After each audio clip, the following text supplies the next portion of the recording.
See, the book I originally meant to write was about violence, mass violence targeting Dalits. This was something that I saw as completion of a trilogy on mass violence, because my earlier books, the two earlier books, were also on mass violence. One was on the 1984 carnage targeting Sikhs, and the next one was the 2002 Gujarat carnage targeting Muslims. And the third book I meant to write was going to be about mass violence targeting Dalits. And the difference this time was not only because it's not communally driven, but it's caste based, but also the fact that there's also a law specially meant to deal with violence targeting Dalits, the 1989 Prevention of Atrocities Act. So why is there so much impunity in these cases despite the special enactment, was the big question that I wanted to explore. But then as I began my field work, as I visited various places where such violence had taken place and visited courts, met prosecutors, investigators, victims, activists associated with those cases, the pattern that emerged very quickly wherever I went was that some arm or the other of the state, be it the police, prosecutor, or the trial court, or the appellate court, would betray deeply ingrained prejudice, caste prejudice. And why this gap between the rhetoric and reality in relation to this very crucial aspect of social justice, right? So that made me feel that I need to understand something more than just what has been happening in recent years. Dealing with these cases was really an extension of my journalism, which is what my earlier books were too. So I felt the need to go out of my comfort zone and look at where this is coming from. So I was looking up debates relating to abolition of untouchability. This was in the Constituent Assembly. And then there were references in those debates to what happened during the colonial period. So I found myself going back to those issues. One thing led to another, and I found that I had unearthed very unwittingly a wealth of previously unseen legislative and judicial records going back 2 centuries, all relating to some aspect or the other of caste reforms. And those debates I found very fascinating, very instructive. So it was important for me to go into these aspects. So that's how I, the pattern that I noticed in relation to the abolition of untouchability was that, just as in US, there was a pushback. Here again, caste supremacists took a while to mobilize themselves, and there were some riots in 1950s in Tamil Nadu, in 56, 57. And then in the year 1968, there was this episode in a place called Kilvenmani, again in Tamil Nadu, on Christmas Day, when 42 women and children belonging to a Dalit community were burnt alive in a room. The whole thing is shrouded in mystery because all those bodies were found in one tiny room. So there's no explanation available despite all the investigation and the prosecution of the case. But what happened was, despite those unanswered questions, the Madras High Court went on to acquit all the accused in that case. So that episode was a template for both this mass violence. It was the first ever instance of a mob of dominant castes targeting Dalits, vulnerable as they were in their village, and leading to this kind of mass killings. And then the way in which the legal system responded, how it led to large-scale or wholesale acquittals. So Kilbenmani in a way set two templates, one for the commission of the violence and the other for this impunity. So that was something that was strikingly similar to what I saw in the US, that this kind of violence took place after the abolition of slavery, because so long as slavery existed, they really had no reason to resort to such violence. Lynchings and race riots took place in a big way in the US post abolition of slavery. Just as you saw large-scale violence targeting Dalits post abolition of untouchability. So I found that the similarity in these patterns very striking and instructive. There are 5 sections in my book. The first section deals with the laws that were passed in the 19th century in relation to caste. So the first such law I deal with is something that goes back to 1816 in this huge Madras presidency. And it's about importing a form of penalty, punishment from the West. It's called confinement in stocks. It involves confining somebody's, the culprit, the convicted person's feet in a block of wood with holes where, his feet would be confined, and they would typically be put in a public place, and people would poke fun, throw stones or whatever. So that's where this expression, laughing stock, comes. So this was something that was there, in the West. There are even biblical references, and there are references to it in Shakespearean works, and there were laws passed in the medieval period in relation to this punishment, which was typically used against the underclass in Europe. So when they encountered something that was equivalent of that in India, that is caste system, and you have these lower castes or outcasts, they thought it would probably fit in very well for them to employ that against the lower caste. And it was something that was suggested by Thomas Munro, who went on to become governor of Madras, and he was considered a very progressive governor who did do a lot of carry out reforms in other spheres. But when it came to this, he figured that this was one way in which he could get the elite of India to collaborate with the colonial administration. So he empowered the village heads to inflict this kind of punishment specifically on lower castes. The law actually says so.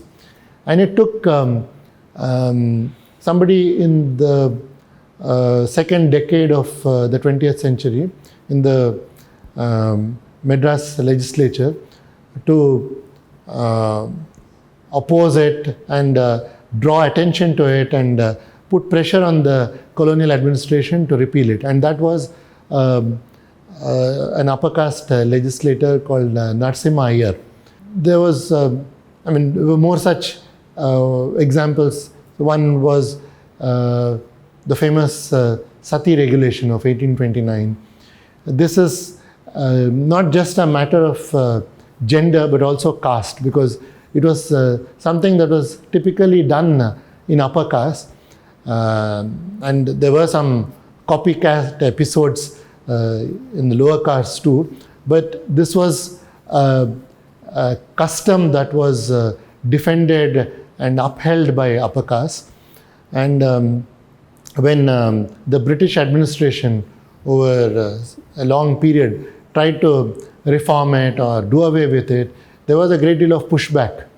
And they couldn't have finally taken the step of abolishing, but for the lead taken by a member of the upper caste, that is Raja Ram Mohan Roy, who asked for a certain reform of that system. But Bentinck, to his credit, who was the Governor General of Bengal at the time, he went further. I mean, what he did was even more radical. He said, under no circumstances, even if the victim, that is the widow, herself was willing to be cremated along with the husband, even that would not be treated as an extenuating circumstance. So, in all situations, it would be considered a crime, and he classified it as culpable homicide. And in some aggravated instances, where there was evidence of the victim being coerced, he even laid down death penalty for it. So it was a singular instance of a reform being made by the British administration, giving no quarter, making no concession whatsoever to orthodox sentiments. Post 1857 revolt, when the British government decided to change its policy on social reforms and decided that they would only undertake such reforms which the local people, the natives, are ready for. It's only when they themselves want, when there is a consensus among them, only such reforms we would undertake. Otherwise, again, we run the risk of those people taking offense and accusing us of interfering with their religion or their customs. So they decided, they sort of diluted the Bentinck formulation of sati, and they treated it as an instance of suicide, and those who were liable under that law were now going to be liable for a lesser offense of abetment of suicide.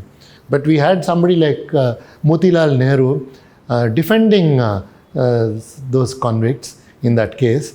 And one should not miss the irony that he went on to, in the subsequent decade, he went on to head a committee which drafted the first ever set of fundamental rights by an all-party committee. This is the first draft prepared by Indians of the kind of fundamental rights that they wanted to be conferred on Indians on a future day. Nehru was probably more accustomed to seeing society in terms of class rather than caste. So he somehow, during those decades, 20s, 30s and 40s, when there was a great deal of churn on the caste front, when all sorts of caste reforms were being attempted or actually carried out by many of his contemporaries, Nehru did not engage much with it. And it was also evident from the fact that when this whole issue of abolition of untouchability was being discussed at great length in the Constituent Assembly, there again he did not speak on the subject at all. He was conspicuous by his absence in that debate. And after the enactment of Article 17 in the Constitution in 1950,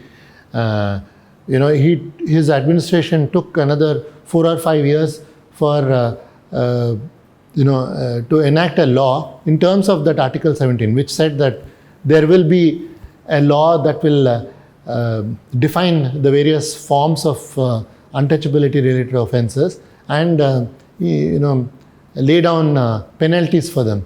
Now, his administration took its own sweet time, and when this debate ensued in Parliament in 1954 and 55, and people like Ambedkar weighed in, on the subject. But at no point did Prime Minister Nehru intervene or speak on the subject. Indira Gandhi tightened the untouchability law. She even changed the title of that law broadly on the lines suggested by Ambedkar in 1954. So it's called Protection of Civil Rights Act, and this was something that was passed during emergency. And then, as a result of emergency, she lost elections, and this happened in 1977. And within a few months of her defeat, this particular episode of caste violence took place in a place called Belchi in Bihar, where about a dozen Dalits were killed. And the initial response of the Janata Party government in parliament was that it was not a caste related violence, it was a case of gang warfare. That is what the then Home Minister Charan Singh said in parliament. And that outraged Dalit MPs across party lines. And in an amazing initiative, without any precedent, they set up a committee, a fact-finding committee, and they went to the place, visited the spot, and came up with a report which contradicted the government's claim, and they forced the government to resile from that position that it was just gang warfare. They made Charan Singh accept that it was something to do with caste. And shortly after that debate, Indira Gandhi, who was then not even in an opposition MP, she had lost elections. So she took this amazing initiative of visiting Bihar, where her party had lost every seat. So it was a bit of an act of courage on her part to visit Bihar in such circumstances. And she chose this occasion, to go to Belchi. And it happened at a time when this remote village was inaccessible because there were heavy rains and there were no proper roads to that place. So after going some distance in a motor car, she had to switch to an elephant. So that became an iconic image of that time, that here was this leader who was so concerned about the plight of untouchables who had been attacked by the dominant caste there, that she took the trouble of going on top of an elephant to meet them. Her return to power, or her initiative that justice was done. But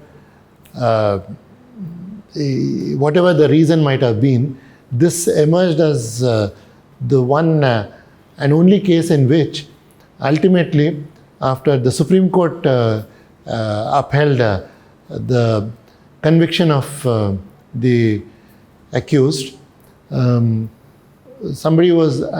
persons were executed. They were hanged by neck to death. And one of them was for killing Dalits. Another important factor that emerged from Belchi episode was that the killers were not necessarily from upper caste. In fact, they were from a class that is classified as an OBC, as an other backward caste, that is Kurmis. So what emerged was that increasingly across the country, the friction between OBCs and Dalits, who often inhabited the same spaces in rural India, was what led to this kind of mass violence. Though in Bihar, in subsequent years, it was a militia group of an upper caste, that is Bhumihars, called Ranveer Sena. that was involved in a spate of mass killings.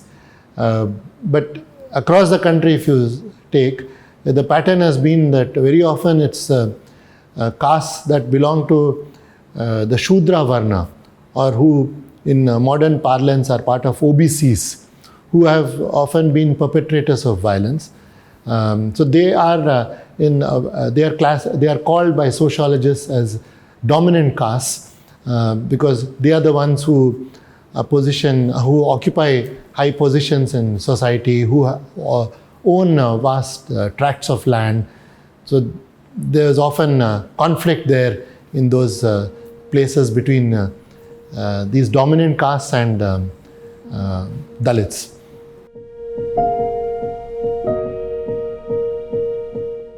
I found this whole battle relating to intercaste marriage reform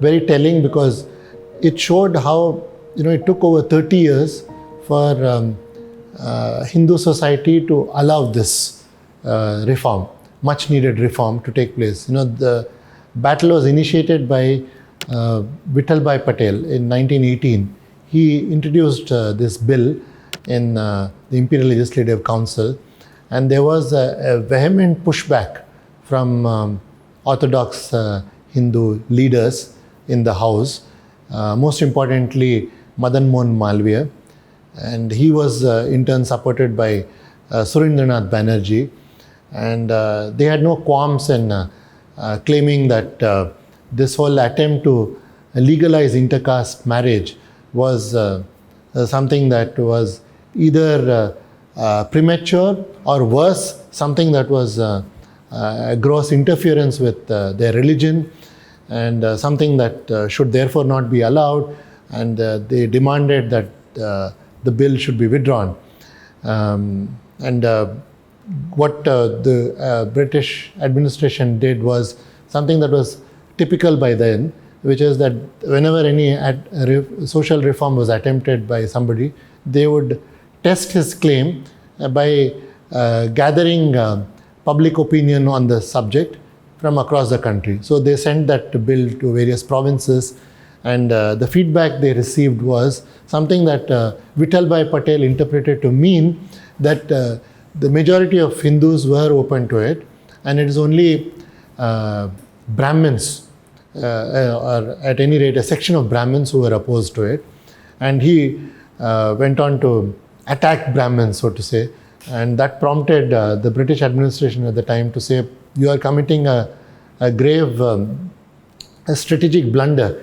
If there was ever going to be any chance of this reform being enacted, then you should strategically co-opt all elements of the Hindu community in it, and not target anybody as the culprits. And those words of the British administration proved prophetic, because as it happened, the bill could not make any progress. Repeated efforts were made over the next 3 decades. So it was a 30-year battle, culminating in a legislator from Punjab called Thakurdas Bhargava, who had a sense of history and said that this law should ideally be called Vittalbhai Patel law, because he was the one who initiated it. And the remarkable thing is that when he came up with this bill in 1949, the response he got was a stark contrast to the pushback that Patel suffered in 1918. And that was because by 1949, we were a newly independent country, and there was no more scope for you to scapegoat the colonial rule for any of these reforms that could not be carried out. While the fact of the matter is that if a reform like intercaste marriage could not be carried out for so long, it was not because the Brits came in the way. It was because Hindu society was so divided on the subject. It was because conservative sections were opposing it tooth and nail, citing all sorts of religious grounds. But post-independence, they made this strategic bargain. Okay, they were already very worked up about the larger Hindu code reforms that were being spearheaded then by somebody like Law Minister Ambedkar. So they made this strategic choice of yielding to this aspect. So in a piecemeal manner, Thakurdas Bhargava's reform to legalize intercaste marriage was allowed. Likewise, when it came to something more brazen, something more violent, more in the face, like untouchability, different aspects of untouchability, it took a great deal of struggle. What is not known, and I was delighted to make this huge discovery.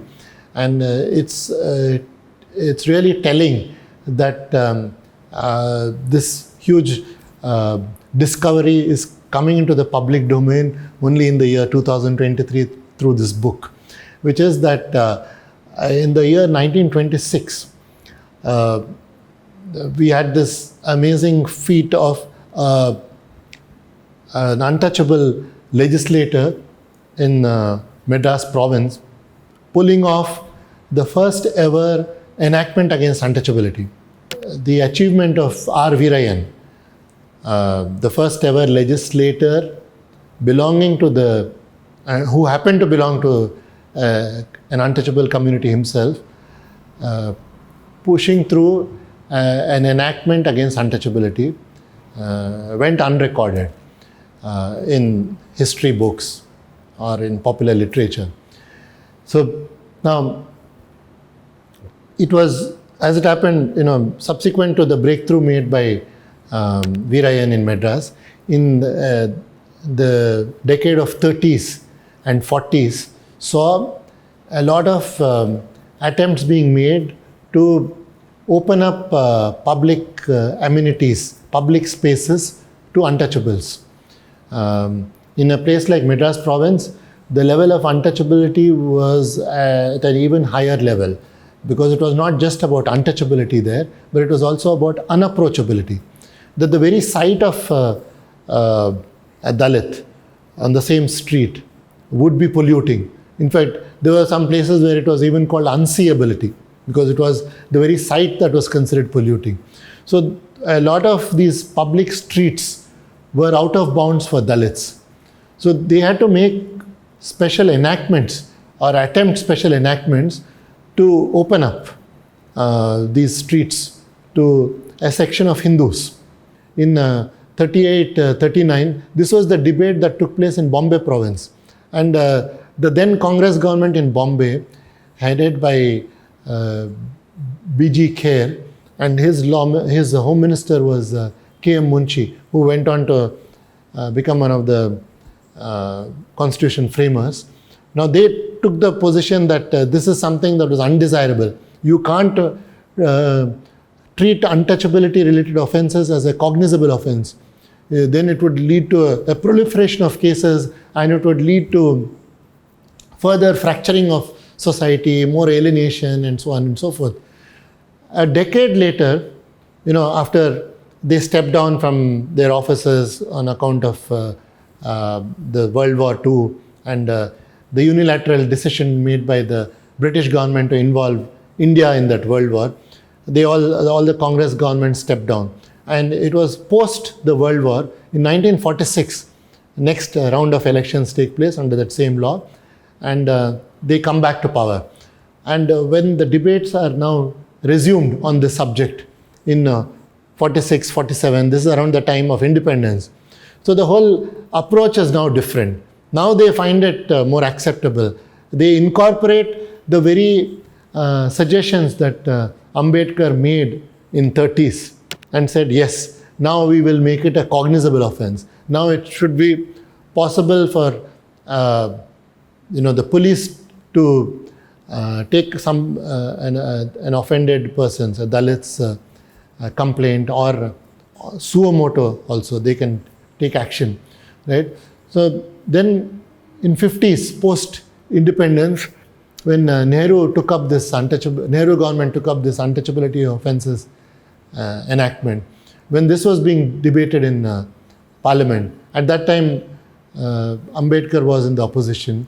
So he again pointed out a whole lot of other deficiencies and inadequacies in that law, in terms of, say, the penalties that were prescribed, how there were no lower limit, how monetary penalty was in most cases treated as an alternative to imprisonment. So he pointed out that in that case, given the attitudes that people still had, it's very likely that they would all be given some token monetary penalty, if at all the offense is actually acknowledged by the system. So you can't have a law that is so ineffective or that is so apologetic about it. You need to send out a tougher signal through the enactments, through the provisions in your enactment. So he very vehemently argued for that, and it was only and at that time many of his suggestions were considered too radical or too unrealistic. But then 2 decades later, and during Indira Gandhi's reign, many of his suggestions were incorporated, and in a sense Ambedkar was posthumously vindicated. And but even then, the 1975-76 enactment was found to be inadequate, as evident from Belchi and other such episodes of mass violence targeting Dalits. So by the time of Rajiv Gandhi's reign, there was a need that was felt to come up with a law that was going to make it more stringent. So in 1989, in his last year as Prime Minister, the Rajiv Gandhi government enacted this Prevention of Atrocities Act, and they came up with provisions like how we would have a special court which would expeditiously deal with it, and how there would be enhanced penalties, and how there would be presumption of guilt in certain contexts, and so on and so forth. But even then, what we saw was that in the implementation of that law, there were lots of loopholes that were exploited, and the very first special court that was set up in the context of an episode from Andhra Pradesh called Chundur.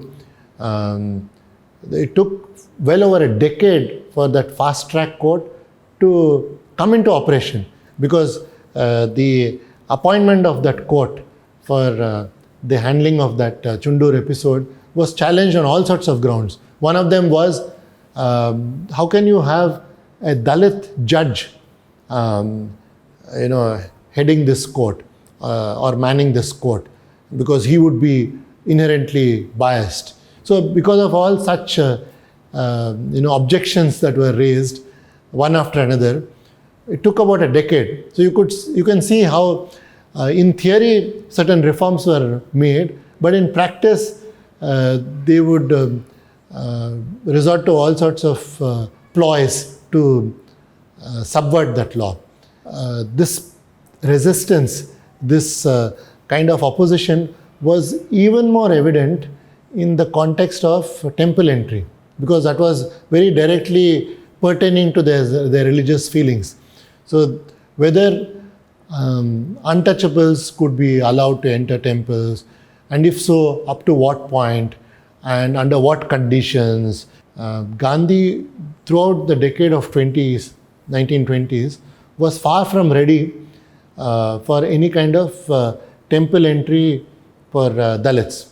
The mistake that historians often made was in assuming that the famous Vaikom Satyagraha was about temple entry. It was actually not so.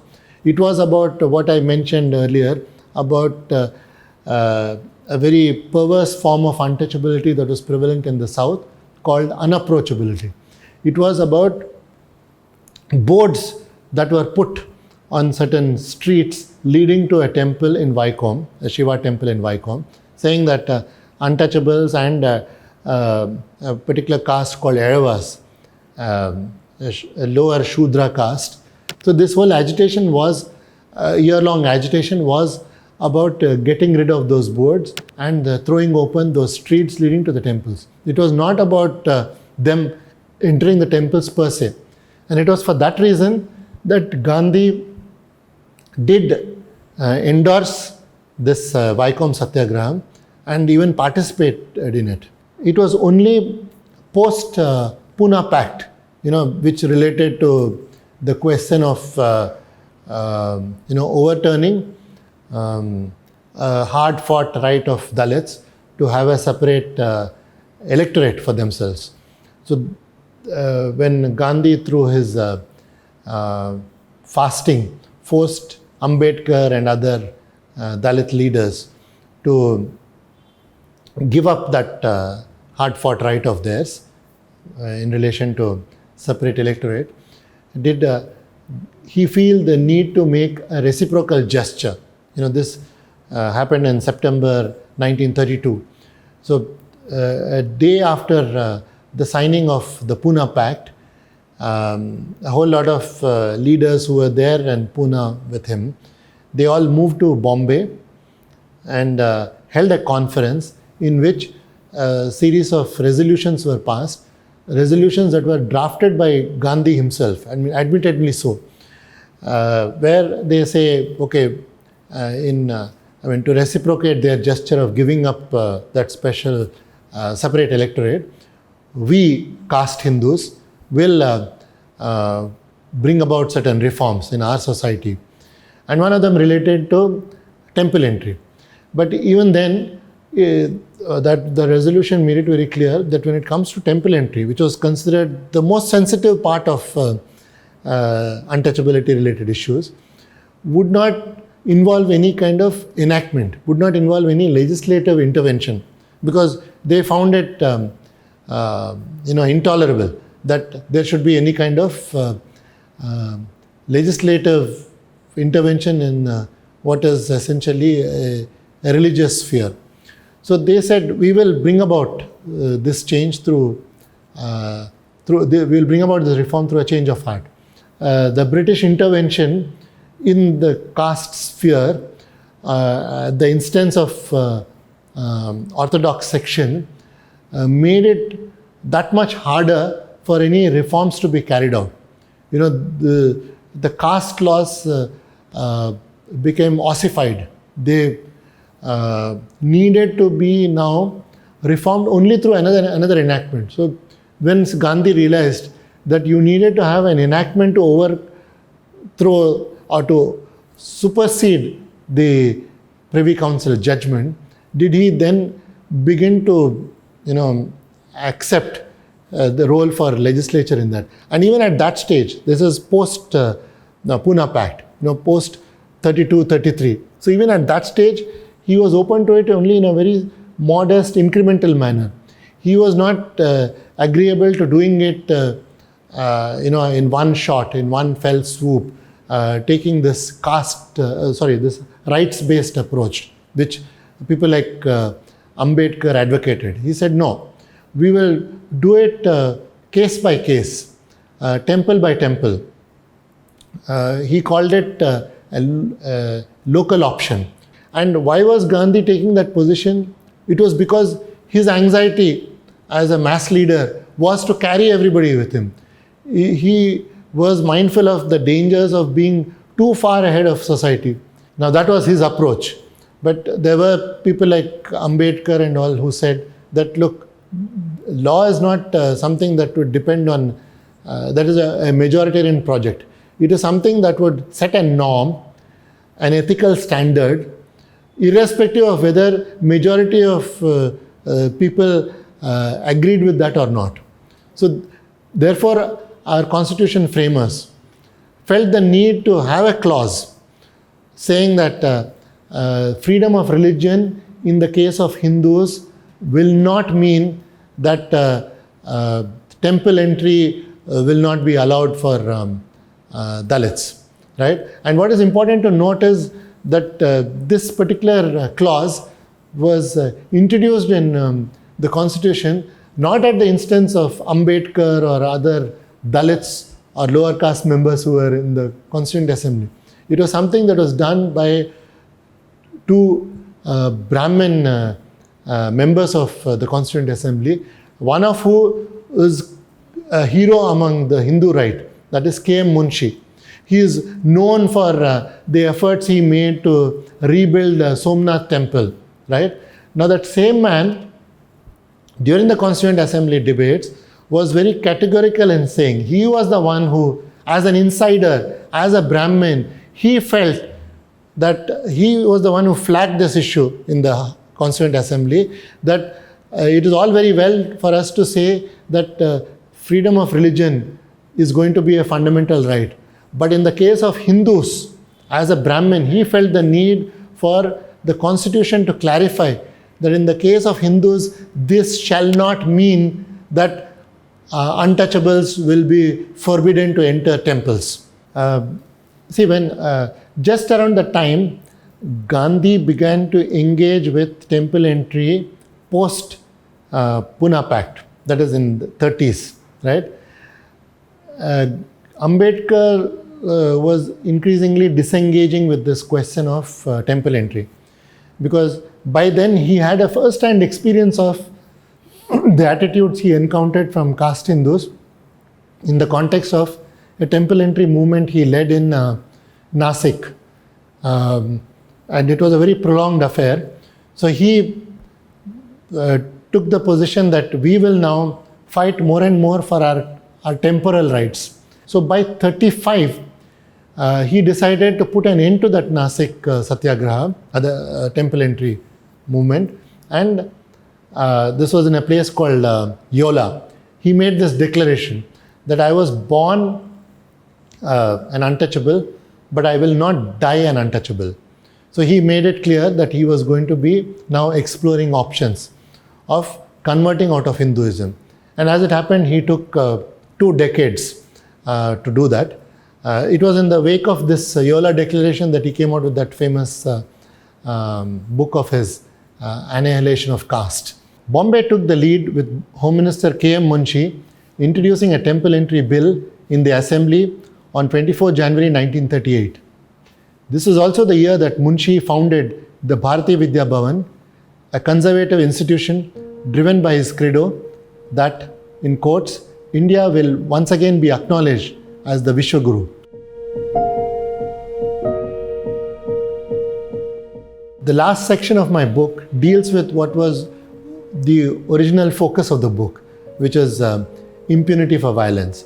So one of those chapters deals with this trend of cases where because of the volume of evidence that was there, because there were victims and equally clear there were these culprits in the neighborhood. So they did lead to convictions in certain cases, but then that same system would go out of its way to make out that there was no caste angle to that violence. So one such glaring example is Khairlanji. This is something that took place in the 21st century, and even then the sequence of legal proceedings was all revolving around this question whether the untouchability offences, whether the Prevention of Atrocities Act of 1989 would apply to this. So the only provision that they invoked in this case of Khairlanji from the 89 Act was relating to caste slur, that is verbal violence, right? Now the irony is this was a case in which a family of Dalits was killed.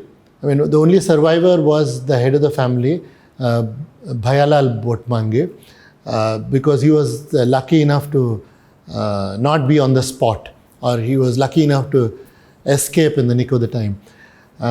Whereas the wife, the daughter, and 2 sons, one of who was physically challenged, and all of them were killed. So the most glaring aspect of the Khairlanji case of 2006 was that all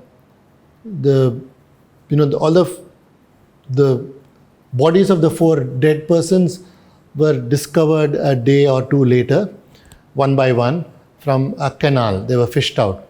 Now, the first body to be found was of the daughter, who was in her late teens, and her body was found naked.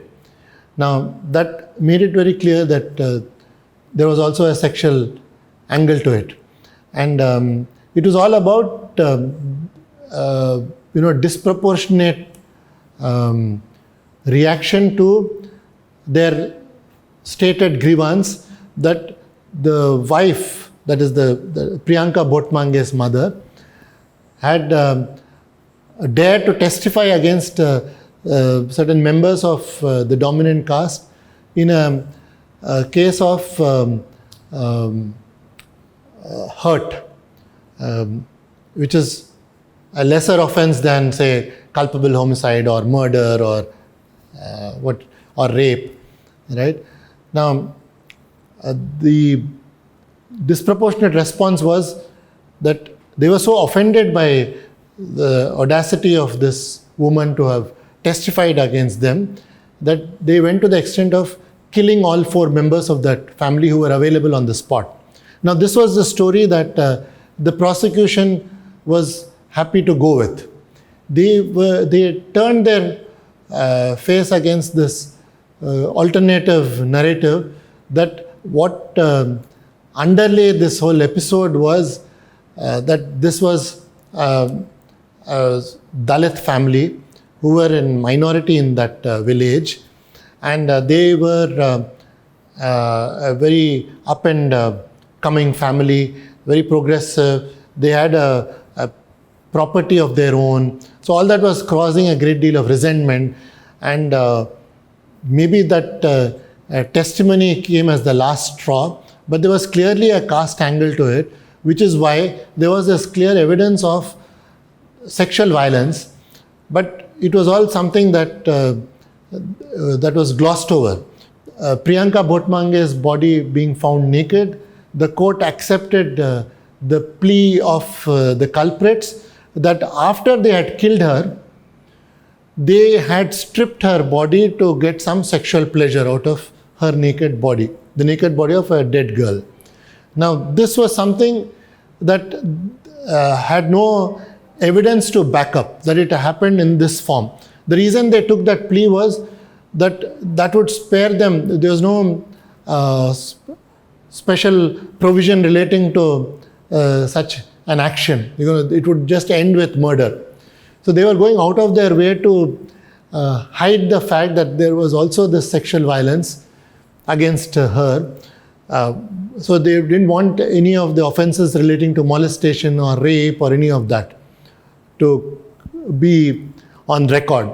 So even in the Supreme Court, when this matter was finally decided just a few years ago, there were repeated references to Priyanka Bhotmange in that judgment, but not once do they refer to this very telling detail that her body was found naked. There was a reason why they don't refer to it at all, because it would make it harder for the Supreme Court also to go with this claim that there was no sexual or caste angle to Khairlanji.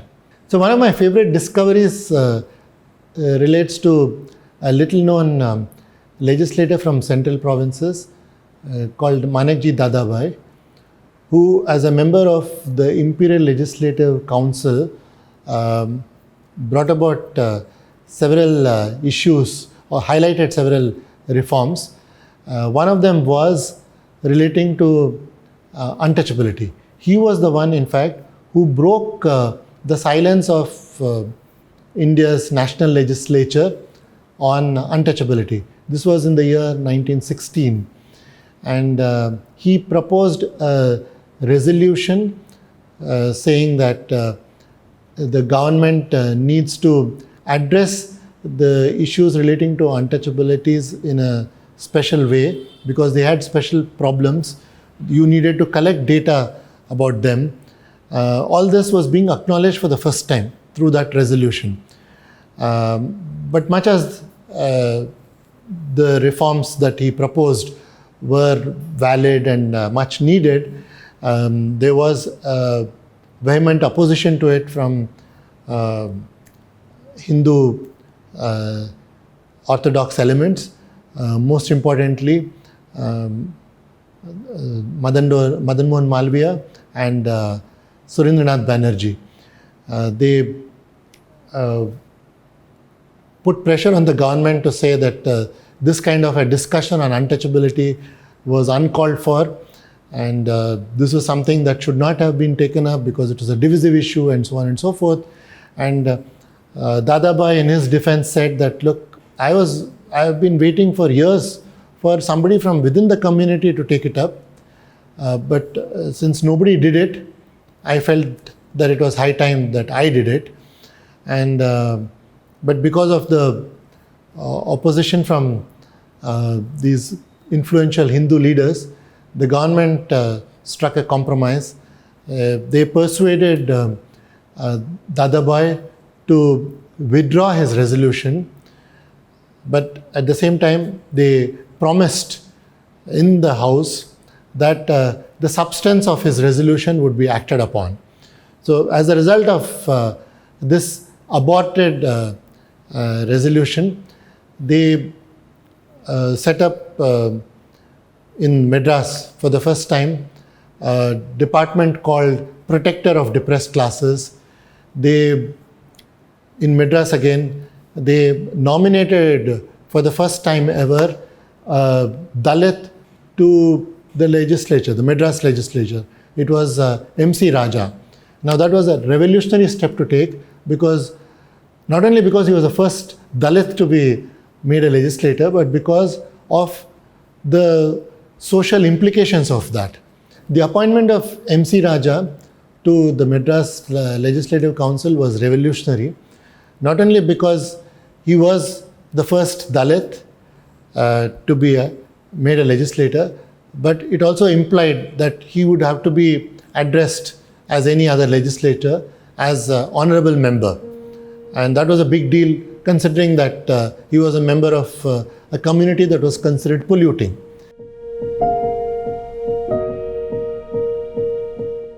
Why this title, Caste Pride? It's obviously used in an ironic sense to shift the gaze from the plight of the marginalized and oppressed castes to the debates and dilemmas of the dominant sections, the upper castes. So, and why the subtitle, Battles for Equality in Hindu India?